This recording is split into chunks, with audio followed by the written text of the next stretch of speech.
Ini bukan ilmu sembarangan. Ilmu ini lebih tinggi dari ilmu para wali yang ada di tanah Jawa. Karena sumbernya juga dari seorang wali yang ilmunya lebih hebat dari para wali yang lain.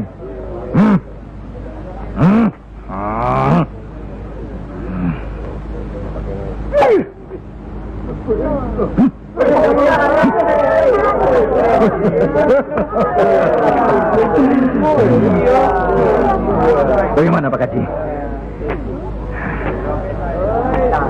Pak Haji bisa? Ini ilmu Tuhan Pak Haji. Mereka tahu ketinggian ilmu saya Pak Haji.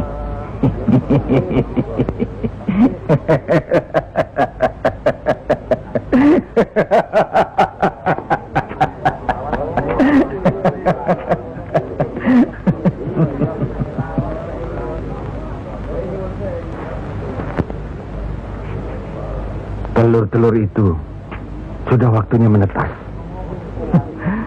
Saya tahu. Tetaskanlah kalau bisa. Kehebatan saya Pak Haji sudah lihat kan? Coba sekarang Pak Haji. Insya Allah. Coba pindahkan telur-telur itu ke bawah pohon sana.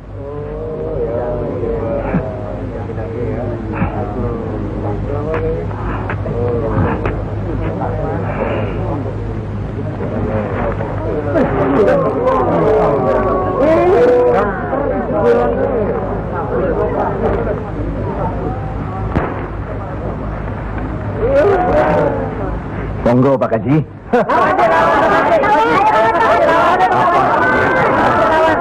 Hanya karena Allah semata. Silakan saja. Lihat ke telur-telur itu.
Terimalah hak kisanak. Ilmu tidak untuk diperagakan, tapi untuk diamalkan. Terimalah.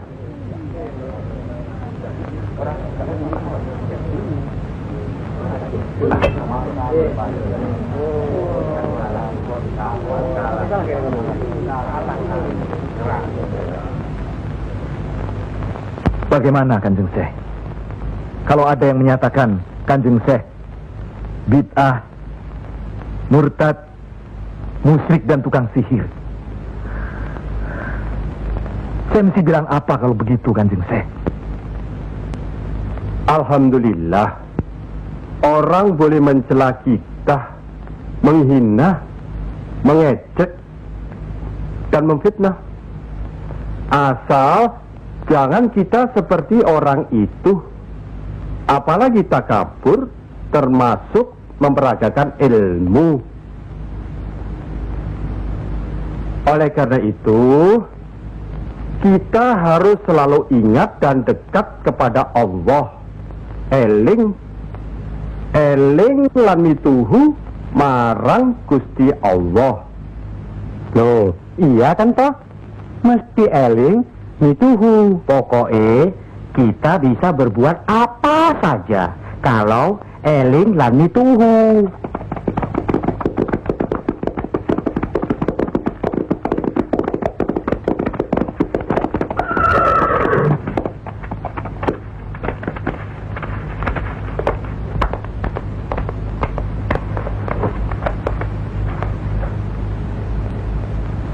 Mas, kalian belum benar Islamnya. Tidak memberi salam terlebih dahulu. Kayak curu. Maafkan kami, Kanjeng. Saya tahu maksud kedatangan para utusan terhormat dari Pengging. Sampaikan saja pada Loro Bupati. Saya mau bantu kalau urusan agama. Urusan pemerintahan, saya tidak mau ikut campur.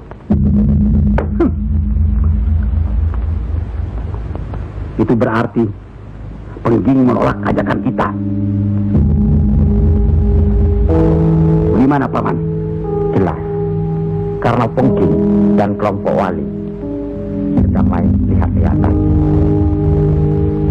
Memang, apalagi tersiar berita bahwa para wali telah mencalonkan Raden Patah sebagai Sultan di Bintoro Demak. Apa maksudnya itu, Kanjeng? Itu satu taktik untuk mengizinkan jalan, karena beliau masih ada tetesan darah Majapahit.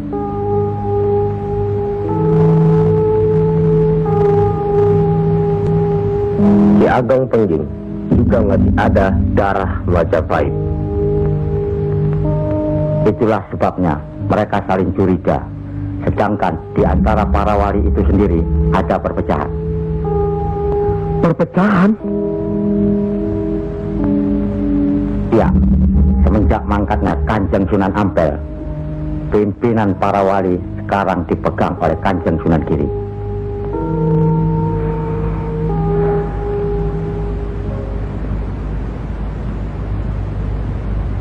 Saya tidak mengerti mengapa Dimas Sunan Kalijogo menggunakan ini.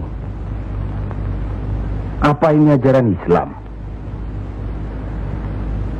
Saya pun tidak mengerti mengapa Kanjeng Sunan Giri baru mempersoalkannya sekarang.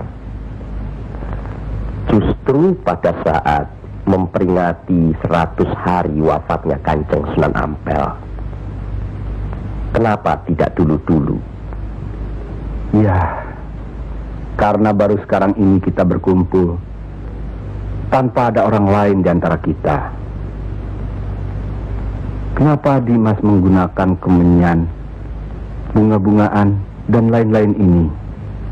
Bukankah Rasul menganjurkan agar kita selalu rapi, bersih, dan menggunakan wangi-wangian? Setiap sholat Jumat pun kita dianjurkan menggunakan wangi-wangian. Apakah sholat Jumat itu bukan ibadah? Tapi Sunan Kali membakarnya saat peringatan akan dimulai. Saat membaca doa.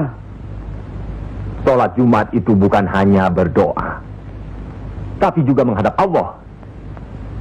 Dulu, kemenyan itu digunakan menyampaikan doa untuk nenek moyang lewat asapnya. Itu dulu. Tapi sekarang cukup dengan ini. Yang pasti, kemenyan itu tidak boleh. Adakah tertulis jelas nama kemenyan itu? Adakah penjelasan atau kejelasan mengenai jenis, bentuk, atau nama dari wangi-wangian itu?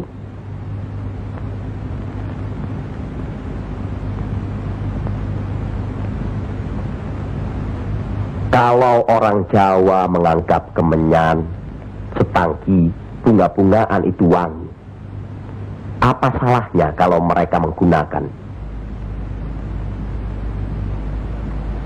Tapi Sunan Kali kan bisa melarangnya. Untuk apa melarangnya? Untuk apa kalau cuma membuat mereka tersinggung dan kemudian kita tidak berhasil mengislamkan mereka? Memang Sunan Kali lah yang selalu lain cara pendekatannya kepada rakyat. Tidak ada cara lain, Kanjeng Sunan Giri, selain mendekatkan hatinya, sentuh perasaannya, sesuaikan dengan kebiasaannya, yang kemudian setelah mereka merasa cocok, sesuai, lalu kita rubah sedikit demi sedikit. Bukankah kesemuanya itu telah kita musyawarahkan terlebih dulu? Tapi ingat, janganlah merendahkan martabat Sunan Wali dengan berpakaian mulung seperti itu terus-menerus. Kanjeng Sunan Kudus, kita punya budaya sendiri. Gunakanlah itu. Dengan begini saya bisa mendekatkan diri, bergaul dengan mereka.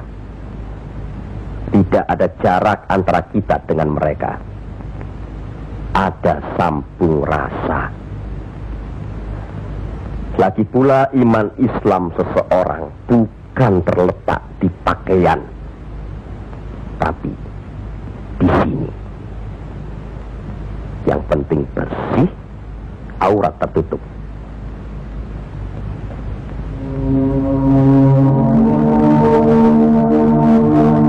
Hari ini setan-setan sedang bertengger di dada sedulur-sedulur.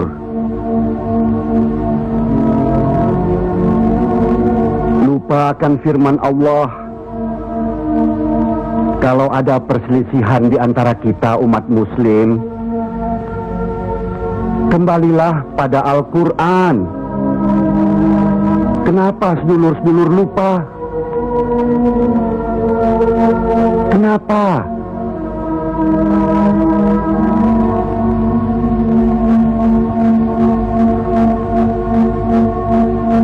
Maaf Kanjeng Sunan Giri. Mestinya hal ini tidak boleh terjadi. Apalagi Kanjeng Sunan sebagai pimpinan kami di sini.